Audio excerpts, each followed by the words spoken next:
कैसे हो मेरे दोस्तों। और आज मैं बात करने वाला हूँ महाराणा प्रताप के बारे में। भारतवर्ष के जितने भी राजा हुए, महाराणा प्रताप का नाम सबसे ऊपर लिया जाता है। जैसे कि महाराणा प्रताप, छत्रपति शिवाजी राव एंड पृथ्वीराज चौहान। ये एकमात्र ऐसे राजा है जिनके ऊपर लोक कविताएं भी बनी है और जिसने जीते जी मेवाड़ को झुकने नहीं दिया मुगल सल्तनत के खिलाफ। आओ तो फिर इनके बारे में जानते हैं कुछ। फर्स्ट ऑफ ऑल, आप ये मेरी इंस्टाग्राम आईडी है, आप इधर जाके मुझे फॉलो कर सकते हैं and please subscribe and like कीजिए। पहले जान लेते हैं इनके अर्ली लाइफ के बारे में। महाराणा प्रताप का जन्म 9 मई 1540 को हुआ था कुंभलगढ़ फोर्ट में। आपको ये बता दूं, ये कुंभलगढ़ फोर्ट ये राणा कुंभा ने बनवाया था। राणा कुंभा को द फादर ऑफ फोर्ट भी कहा जाता है, क्योंकि राजस्थान में आधे से ज्यादा फोर्ट उन्हीं ने बनाए थे, राणा कुंभा ने। महाराणा प्रताप का फादर का नाम है राणा उदय सिंह सेकंड एंड उनकी माता का नाम है रानी जीवंत कौर। महाराणा उदय सिंह वो सिसोदिया डायनेस्टी से बिलोंग करते थे और उनकी कैपिटल थी चित्तौड़। एंड महाराणा प्रताप अपने सारे भाइयों में से सबसे एल्डर भाई थे और राणा उदय सिंह का 25 लड़के थे।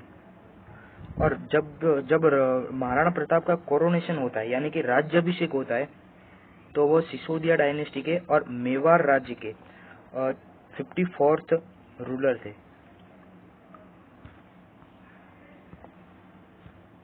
आइए तो कुछ बात करते हैं वॉरियर्स के बारे में। 1567 में मुगल फोर्स ने मेवाड़ को चारों ओर से घेर लिया। तब सब मंत्रियों और उपमंत्रियों ने ये बताया कि उदय सिंह को यहाँ से निकलकर गोगुंदा चले जाना चाहिए। बट 27 साल के तब थे महाराणा प्रताप। उन्होंने ये इस डिसीजन से मना कर दिया और उन्होंने उधर ही ठहरने का निर्णय लिया। बट उनको बहुत ही समझाने के बाद उधर से गोगुंदा जाने के लिए मनाया गया और उदय सिंह और उनकी सारी फैमिली के साथ गोगुंदा चले गए। और टेम्पररी उदय सिंह अपनी जो सरकार थी, अपनी जो शासन थी, वो गोगुंदा से चलाने लगे। एंड अकबर एक ऐसा राजा है जिसका जो महाराणा प्रताप का बहुत ही रिस्पेक्ट करता था, बट उसके जीवन चरित्र के ऊपर थोड़े दाग भी है। जैसे कि जब अकबर ने इस चित्तौड़ को यानी कि घेर लिया था चारों तरफ से, तब वो अंदर गया, तब उसको कोई भी वहां पर नहीं मिला। यानी कि यहाँ की जो औरतें थी, उन्होंने जौहर यानी कि अपने को सेक्रीफाइस कर दिया था अग्नि में। और वहां पर जितने भी लोग थे, यानी कि जितने भी मेंस थे, उनको 30,000 मेंस को गाजर और मूली की तरह कटवा दिया गया। ये अकबर के ऊपर बहुत ही काला धब्बा है। अकबर भले ही महाराणा प्रताप की बहुत ही इज्जत करता है। जब महाराणा प्रताप की मृत्यु हुई थी, तब अकबर भी रोया था। 1572 में महाराणा प्रताप का कोरोनेशन यानी कि राज्याभिषेक होता है। इससे पहले मैं आपको बता दूं कि कोरोनेशन तो होना था राणा जगमल का, जो राणा उदय सिंह के लड़के थे। बट वहां के स्कॉलर्स ने बताया कि हमको राजा की तरह राणा प्रताप चाहिए, नहीं कि राणा जगमल। और इसके बाद राणा जगमल जाके अकबर से मिल गया और अकबर ने फिर उनको प्रॉपर्टी दी और ये कहा कि आप मेरे साथ रहिए। यही राजपूतों की मेन खामी है कि वहां पर यूनिटी नहीं थी, यूनिटी की बहुत कमी थी। इसकी वजह से अकबर उधर सराउंडेड कर पाया and then Rana capital without हो गए, यानी कि वहाँ उनके पास कोई कैपिटल नहीं थी। इसके बाद बात करें तो अकबर ने राणा प्रताप को मनाने के लिए सीरीज में राणा मानसिंह को भेजा उनको मनाने के लिए कि आप हमारे राज्य के अंदर आ जाओ, हम आपके साथ जंग नहीं करेंगे पर आप मुगल सल्तनत के अंदर आ जाओ।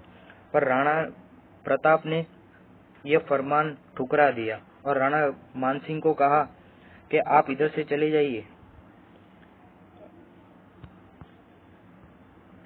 Akbar and Maharana.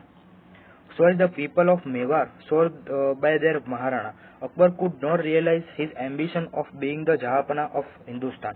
अकबर जो महाराणा प्रताप की जो इच्छा थी उसको नहीं समझ पाया और अकबर ने आखिर में अपने बहुत सारे स्कॉलर्स भेजे महाराणा प्रताप के पास उनको समझाने के लिए, बट महाराणा प्रताप ने सभी स्कॉलर्स को मना कर दिया कि मैं मुगल सल्तनत के अधीन नहीं आऊंगा। नाउ अकबर ये समझ गया कि इनके ऊपर जंग करते हैं, यानी कि इनके साथ जंग ही लड़नी पड़ेगी। नाउ हम बात करने वाले हैं बैटल ऑफ हल्दीघाटी। बहुत ही इम्पोर्टेंट बैटल है। अकबर ने अपने मानसिंह और आसफ खान कमांडर के साथ 80,000 सेना भेजी और महाराणा प्रताप की आर्मी भले ही छोटी हो पर उनका एक सिपाही मुगल सल्तनत के 10 के बराबर था और अकबर तो राणा प्रताप से थर थर कांपता था क्योंकि उनका शरीर 7.5 फुट लंबा और उनका जो कवच था वो 72 किलो का था। उनकी तलवार 50 किलो की और भाला कहा जाता है कि भाला और तलवार मिलकर 50 किलो की। और इनका महान घोड़ा चेतक, जब भी महाराणा प्रताप की बात होती है तब चेतक की भी अवश्य बात होती है। बैटल ऑफ हल्दीघाटी 18 जून 1576 को लड़ी गई थी। हल्दीघाटी में 20,000 राजपूत एंड सामने 80,000 मुगल सेना कमांडेड बाय मानसिंह। वहां पर मुगल सेना महाराणा प्रताप की सेना से बहुत डरती थी क्योंकि मैंने जैसे बताया कि वहां का एक सैनिक 10 के बराबर था।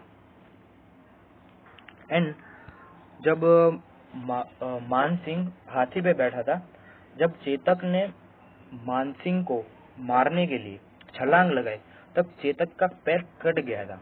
उसके बाद चेतक का पैर कटने के बाद वो चेतक भागा और वो चेतक तब तक भागता रहा जब तक उसने अपने स्वामी की, अपने राजा की जान ना बचा ली। और उसके बाद चेतक की मृत्यु हो जाती है और चेतक की मृत्यु के ऊपर राणा प्रताप भी बहुत रोते हैं। मैं आपको इंसिडेंट बताता हूँ इस वॉर के बारे में कि जब महाराणा प्रताप बहुत सारे मुगल सैनिक के बीच में गिर चुके थे, उसके बाद एक बहलोल खान सैनिक था। महाराणा प्रताप ने उसके ऊपर इतनी जोर से, इतनी तेज रफ्तार से हमला किया कि उसका बीच में से टुकड़े हो गए। उसके तो बीच में से टुकड़े हो ही गए, बट घोड़े के भी बीच में से टुकड़े हो गए। सोचिए आप उनके अंदर कितनी ताकत रही होगी उस वक्त। ये वीडियो देखने के लिए थैंक यू। ऐसे ही कुछ मजेदार वीडियो देखने के लिए हमारी चैनल को जरूर सब्सक्राइब कीजिए एंड लाइक बटन दबाना ना भूलें।